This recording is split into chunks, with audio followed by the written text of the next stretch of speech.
Good morning and welcome to what seems to be a class on research methodology. We will be discussing the main ideas behind what research methodology is, why do we do it, and in addition to that, what are its implications. So basically research methodology টাকে আমরা দুই ভাবে দেখব। First হচ্ছে in the terms of a research proposal, একটা research প্রপোজালে কিভাবে research methodology কাজ করে এটা ফার্স্টে দেখবো, এবং তারপরে আমরা দেখবো যে এমসিকিউ অ্যাটেম্প্ট করার জন্য রিসার্চ মেথোডোলজি থেকে কি কি আমরা জানতে পারি। প্রথমে যেটা বলবো সেটা হচ্ছে research methodology is basically nothing but a combination of theory like literary theory and a step-by-step process of what you will do in your research. মানে ধরো তোমরা নিশ্চয়ই টার্ম পেপার লিখেছো অনেকেই while you were a part of your MA course, but in general for your publication purposes or for any other purposes, I'm sure some of you or all of you have written papers, academic papers. So সেই academic পেপারের যে research প্রসেসটা তোমরা follow করেছো সেটাকেই যখন আমরা large স্কেলে দেখবো তখন সেটা রিসার্চ মেথোডোলজি হয়ে যাবে। মানে ধরো তোমরা যদি আজকে তোমরা কম্পারেটিভ লিটারেচার ডিপার্টমেন্টে পড়ো, তাই তো? তো কম্পারেটিভ অ্যানালিসিস একটা রিসার্চ মেথোডোলজি। মানে তোমাদের যে কম্পারেটিভ অ্যাপ্রোচ দিয়ে লিটারেচারটাকে পড়ানো হচ্ছে সেই অ্যাপ্রোচটা ইটসেলফ একটা রিসার্চ মেথোডোলজি, সেটা রিসার্চ মেথোডোলজির একটা টাইপ। Similarly, একটা textual analysis of a text is also a kind of a research methodology. তারপরে ধরো archival analysis as a kind of research methodology, structuralist analysis, psychoanalytic analysis, feminist analysis, এগুলো সবই research মেথোডোলজির part. কিন্তু এইগুলো হচ্ছে theory part of research methodology. সেটা আমি বললাম যে রিসার্চ মেথোডোলজির দুটো ভাগ, ফার্স্ট হচ্ছে থিওরি এবং সেকেন্ড হচ্ছে স্টেপ বাই স্টেপ প্রসেস। তো যখন আমরা স্টেপ বাই স্টেপ প্রসেসে দেখবো তখন আমাদের বলতে হবে যে আমরা প্রথমে কি করব। প্রথমে ধরো এক্সাম্পল দিচ্ছি যে তোমরা ধরো একটা পেপার লিখতে চাও, যে কিরকম এক্সাম্পল দেওয়া যায়, ধরো তোমরা একটা পেপার লিখতে চাও যে অলিম্পিকে সোনা জেতার পরে নীরজ চোপড়ার কি কি ফাইন্যান্সিয়াল ইমপ্রুভমেন্ট হয়েছে। এই এক্সাম্পলটা আমি দিচ্ছি কারণ এই এটা নিয়ে কেউ পেপার লিখবে না, কারণ এটা খুব অবভিয়াস একটা টপিক, কিন্তু আমি এটার এক্সাম্পলটা দিচ্ছি কারণ এটা একটা খুব কমন, এটা খুব পপুলার একটা ঘটনা এবং এই পপুলার ঘটনাটাকে ইউজ করে আমরা জিনিসটাকে বোঝাতে সাহায্য করতে পারবো। তো ধরো এইটা তোমার অ্যানালিসিস যে নীরজ চোপড়ার কি কি ফাইন্যান্সিয়াল বেনিফিট হয়েছে after winning an Olympic gold. তো সেখানে তোমার প্রথমে কি কি স্টেপ থাকবে? স্টেপ নাম্বার 1 হচ্ছে যে সমস্ত নিউজ আর্টিকেল যা আছে নীরজ চোপড়ার উপর সমস্ত নিউজ আর্টিকেল পড়ে ফেলা। স্টেপ 2 হচ্ছে প্রত্যেকটা স্টেট গভর্নমেন্টের ওয়েবসাইটে গিয়ে চেক করা যে তারা নীরজ চোপড়াকে কি কি অ্যাওয়ার্ড দিয়েছে। স্টেপ 3 হচ্ছে ইন্ডিয়ান গভর্নমেন্টের ওয়েবসাইটে গিয়ে চেক করা যে তারা নীরজ চোপড়াকে কি কি অ্যাওয়ার্ড দিয়েছে। স্টেপ 3 হচ্ছে প্রত্যেকটা স্পোর্টস অ্যাসোসিয়েশনের ওয়েবসাইটে গিয়ে চেক করা তারা নীরজ চোপড়াকে কি কি অ্যাওয়ার্ড দিয়েছে। স্টেপ 4 হচ্ছে বড় বড় যারা সেলিব্রিটি আছে, স্পোর্টস পার্সোনালিটিস, তাদের টুইটারে গিয়ে চেক করা তারা নীরজ চোপড়াকে কিছু নিজেদের তরফ থেকে কিছু অ্যাওয়ার্ড দিয়েছে কিনা। এইভাবে স্টেপ বাই স্টেপ প্রত্যেকটা অ্যাভিনিউকে তোমাদের চেক করতে হবে যে কারা কারা নীরজ চোপড়াকে কি কি অ্যাওয়ার্ড দিয়েছে এবং সেই অ্যাওয়ার্ড গুলোকে কিউমুলেট করে কতটা টোটাল অ্যামাউন্ট দাঁড়াচ্ছে এবং সেইটার ফলে নীরজ চোপড়ার নেটওয়ার্থ কত কোটি টাকা বা কত লক্ষ কোটি টাকা বাড়ছে as a result of winning Olympic gold. এইবার এইটা হচ্ছে তোমার রিসার্চ মেথোডোলজি স্টেপ নাম্বার 1। এটা স্টেপ বাই স্টেপ অ্যানালিসিস, যে 5টা স্টেপ তোমাকে আমি বললাম এগুলো হচ্ছে স্টেপ বাই স্টেপ অ্যানালিসিস। এটা ছাড়াও তোমার একটা মেথোডোলজি থাকবে, ধরো এখানে তুমি একটা সোশিও ইকোনমিক থিওরি ইউজ করতে পারো, যে যে গোল্ড পেলো সে ধরো কথার মানে বলছি 50 crore পেলো সে, আর যে ধরো একটুর জন্য ব্রঞ্জ মিস করেছে, ধরো আদিতি মল্লিক, সরি আদিতি ভুলে গেছি ওর নামটা exactly, Ashok sir, thank you, Aditi Ashok. তারপরে ধরো আমাদের যে রেসলিং এ যে ফোর্থ হলো এরা, তারপরে ধরো দীপিকা কুমারী, যারা একটুর জন্য মেডাল মিস করেছে তাদেরকে অলমোস্ট কেউই কিছু দিচ্ছে না, যদিও রিসেন্টলি একটা অ্যাসোসিয়েশন অ্যানাউন্স করেছে তাদের 11 লক্ষ টাকা করে দেবে বলে।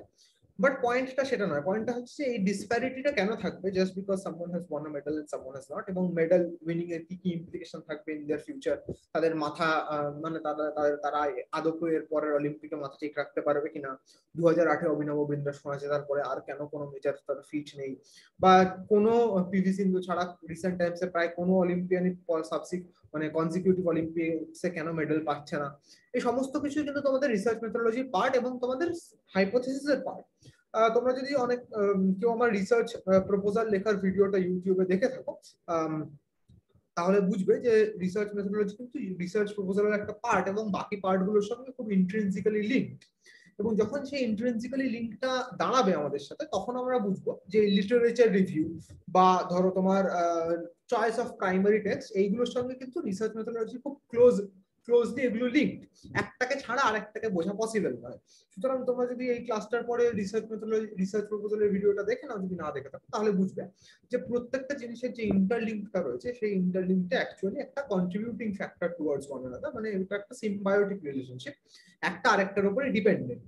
রিসার্চ মেথোডোলজিতে যখন আমরা যাব, আমাদেরকে টেক্সট বুঝতে হবে প্রথমে, যে প্রাইমারি টেক্সট আমরা নিয়েছি ফর আওয়ার রিসার্চ। তারপরে আমাদেরকে বুঝতে হবে থিওরি, তারপরে আমাদেরকে বুঝতে হবে এই স্টেপ বাই স্টেপ অ্যানালিসিস। এটা কেন বুঝবো আমরা? এটা যদি তোমরা বুঝে যাও যে আমরা এটা কেন করছি, তাহলে তোমাদের ম্যাক্সিমাম প্রবলেমস সলভ হয়ে যাবে। এটা আমরা বুঝছি তার কারণ হচ্ছে যে প্রচুর কম্পিটিশন রয়েছে, এবং কার রিসার্চ ফিজিবল এবং কার রিসার্চ ফিজিবল নয়, এটা কিন্তু রিসার্চ মেথোডোলজি দিয়েই আমরা বুঝবো। Whose research is actually possible to be carried out in the future and whose research is not possible to be carried out in the future, তাই না? তো ধরো তুমি এরকম একটা রিসার্চ করতে চাও যে রবীন্দ্রনাথ নিজের জীবনে কটা শহর দেখেছেন। এইটা একটা ফিজিবল রিসার্চ নয়, কারণ হচ্ছে যে এইটার কোনো প্রুফ নেই আমাদের। সমস্ত শহরে কোন কোন শহরে রবীন্দ্রনাথ গেছেন সেটার কোনো হার্ড অ্যান্ড ফাস্ট প্রুফ আমাদের কাছে নেই, কারণ প্রত্যেকটা শহরের রেকর্ড বিশ্বভারতীর কাছেও নেই বলেই আমার ধারণা। কিন্তু তুমি যদি জানতে চাও যে মনে করো রবীন্দ্রনাথ ইংল্যান্ডের কোন কোন শহরে গেছেন, তাহলে কিন্তু তুমি খুব ইজিলি সেটা জানতে পারবে।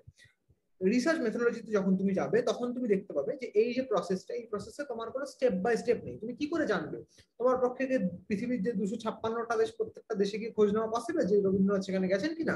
তাহলে তো আমাদের আরেকটা রবীন্দ্রনাথ এখানে কখনো ঘুরতে আসেননি এরকম টাইপের আরেকটা সিকোয়েন্স বানাতে হবে, যেটা নিশ্চয়ই তার একটা খারাপ সিনেমা বানাবে। সেটা তো ইনকনসিকুয়েন্সিয়াল হয়ে দাঁড়াবে ইন দ্য নিয়ার ফিউচার, তাই না? তো এইরকম একটা প্রসেস, এইরকম একটা প্রসপেক্ট একটা ভালো রিসার্চ আইডিয়া নয়। কিন্তু তুমি যদি বলো যে রবীন্দ্রনাথ ওয়েলসে গিয়ে সেইখানকার কালচারকে কি কিভাবে এফেক্ট করেছে, এইটা একটা খুব প্লজিবল রিসার্চ আইডিয়া। কারণ সেখানে গিয়ে তুমি ওয়েলসে গিয়ে, রবীন্দ্রনাথ যে ওয়েলসে গেছেন এটা তুমি জানো, এবং তুমি ওয়েলসে গিয়ে ওখানকার লোকজন, একটা দেশে তুমি ইজিলি যেতে পারবে। সেখানে গিয়ে সেখানকার যত কটা মিউজিয়াম আছে তত কটা মিউজিয়ামে তুমি ইজিলি যেতে পারবে। যত কটা পপুলার লোক থিওরি, যত কটা পপুলার রাইটার আছে ডিউরিং দ্য 20th সেঞ্চুরি, তাদের সাথে তুমি ইজিলি কথা বলতে পারবে। কথা বলে তুমি বুঝতে পারবে যে রবীন্দ্রনাথের সেখানে যাওয়ার ফলে তাদের সাথে কি কি রকমের ইন্টারাকশন হয়েছিল ফ্রম দেয়ার ফার্দার জেনারেশনস, বা সেখানে তো প্রচুর ভালো আর্কাইভের ব্যবস্থা আছে। তো তোমাকে রিসার্চ মেথোডোলজিতে বোঝাতে হবে তোমার রিসার্চটা ফিজিবল কেন, বা কিভাবে তোমার রিসার্চটা ফিজিবল, এবং তুমি স্টেপ বাই স্টেপ কি করবে, এইটুকুই তোমাকে বোঝাতে হবে রিসার্চ মেথোডোলজির জন্য। আচ্ছা, এখানে একটু থেমে বলি যে যদি কখনো কোথাও বুঝতে অসুবিধা হয়, বা মনে হচ্ছে যে আমি একটু তাড়াতাড়ি যাচ্ছি, বা কোনো একটা রেফারেন্স বা এক্সাম্পল বুঝতে পারছো না, তাহলে আমাকে থামাবে, আমি বলে দেবো যে কি আর একটু এক্সপ্লেন করার চেষ্টা করবো। এত অব্দি বোঝা গেছে কি? আচ্ছা, গ্রেট। তো এতটুকু যখন আমরা বুঝলাম, এরপরে আমাদের আসতে হবে যে রিসার্চ মেথোডোলজির ব্যাপারে আমরা জানবো কি করে, মানে how will we know what on earth are we going to do, মানে আমরা কি করে জানবো যে আমরা কি করতে চলেছি। এটা খুব ডিফিকাল্ট একটা প্রশ্ন, এবং এই প্রশ্নটার উত্তর অ্যাকচুয়ালি এক্সিস্ট করে না। তোমাকে এটা নিজেকে ফিগার আউট করতে হবে, এটা ইজ এন আন্ডারস্টেটমেন্ট। তোমাকে অ্যাকচুয়ালি নিজেকে ফিগার আউট করলেও হবে না। তোমাকে প্রথমে যেটা করতে হবে সেটা হচ্ছে 3-4টে পিএইচডি না হলেও 3-4টে ভালো ভালো এমফিল থিসিস পড়ে ফেলতে হবে। শোধগঙ্গায় গিয়ে তুমি ইজিলি পেয়ে যেতে পারো। আমি বুঝতে পারছি সেটার জন্য তোমাদের কাছে অত টাইম নেই, কারণ দিল্লি ইউনিভার্সিটির ফর্ম বেশি দিন আর থাকবে না, আমার মনে হয় এই মাসের শেষ অবধি থাকবে, টু বি ভেরি অনেস্ট। তো সুতরাং সেটা টাইম হয়তো তোমাদের কাছে খুব বেশি নেই, বাট একটা ভালো এমফিল থিসিস অবশ্যই তোমরা পড়বে। মানে একটা মানে আমি কোনো রেকমেন্ড করবো না অবশ্যই, কারণ আমি নিজে ভালো এমফিল থিসিস খুব একটা পড়িনি। পিএইচডি থিসিস গুলো ভালো হয় অ্যাকচুয়ালি। যদি সময় থাকে তাহলে অবশ্যই একটা ভালো পিএইচডি থিসিস পড়বে। পিএইচডি থিসিস পড়লে তুমি বুঝতে পারবে যে কিভাবে রিসার্চ মেথোডোলজি জিনিসটা সেখানে ফোল্ড আউট করছে, বা মানে কিভাবে জিনিসটা রোল আউট করছে। অ্যাকচুয়ালি রিসার্চ মেথোডোলজি বলে কোনো সেকশন থাকে না ভালো পিএইচডি থিসিস গুলোতে। পুরো জিনিসটাই একটা রিসার্চ মেথোডোলজি প্লে আউট হয়, মানে রিসার্চ মেথোডোলজিটাকে ইউজ করে পুরো থিসিসটাকে আমরা বুঝি। এই যে ধরো তোমরা যখন পেপার লিখছো, বা ধরো যখন তোমাদের ডিপার্টমেন্টে কি আছে, মৃন্ময়দা, রাইট? ধরো যখন মৃন্ময়দা তোমাদের পড়াচ্ছেন, ধরে নাও র্যান্ডম কিছু, ধরে নাও রেনেসা পড়াচ্ছেন। হ্যাঁ, যখন রেনেসা পড়াচ্ছেন তখন উনি কি মেথোডোলজি ইউজ করছেন? উনি কি হিস্টোরিক্যাল মেথোডোলজি ইউজ করছেন, উনি কি ক্রোনোলজি ধরে পড়াচ্ছেন?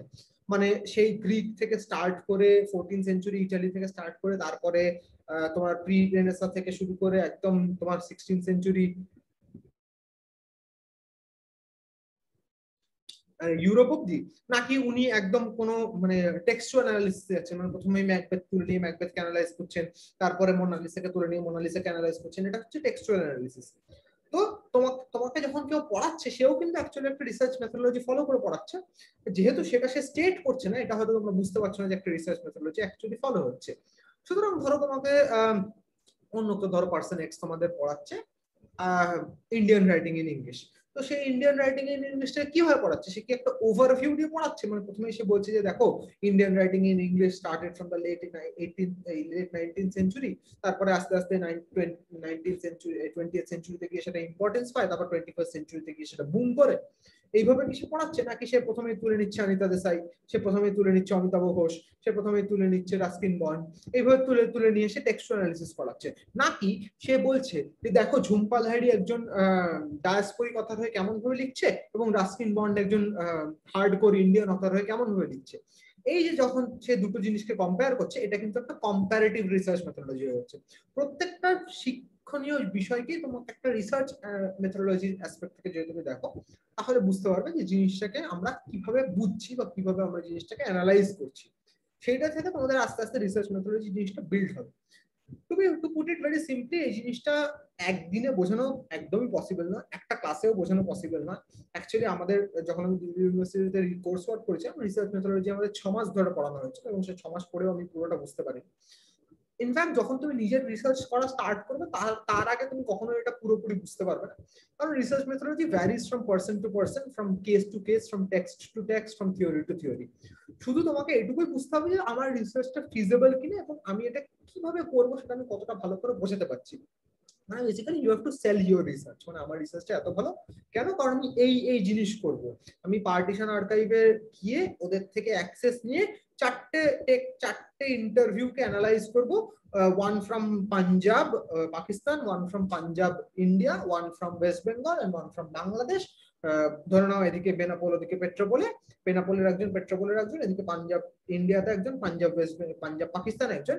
এই চারটেকে অ্যানালাইজ করে আমি বুঝবো যে ইন্ডিয়াতে কিভাবে এফেক্ট করেছিল, পাকিস্তানে কিভাবে এফেক্ট করেছিল কম্প্যারিজন, ইন্ডিয়াতে কিভাবে এফেক্ট করেছিল, বাংলাদেশে কিভাবে এফেক্ট করেছিল কম্প্যারিজন। এটা যখন তুমি বলবে তখন তোমাকে বলে দেবে যে এটা একটা ভালো রিসার্চ আইডিয়া নয়, তার কারণ হচ্ছে এটা স্যাম্পল সাইজ খুব কম।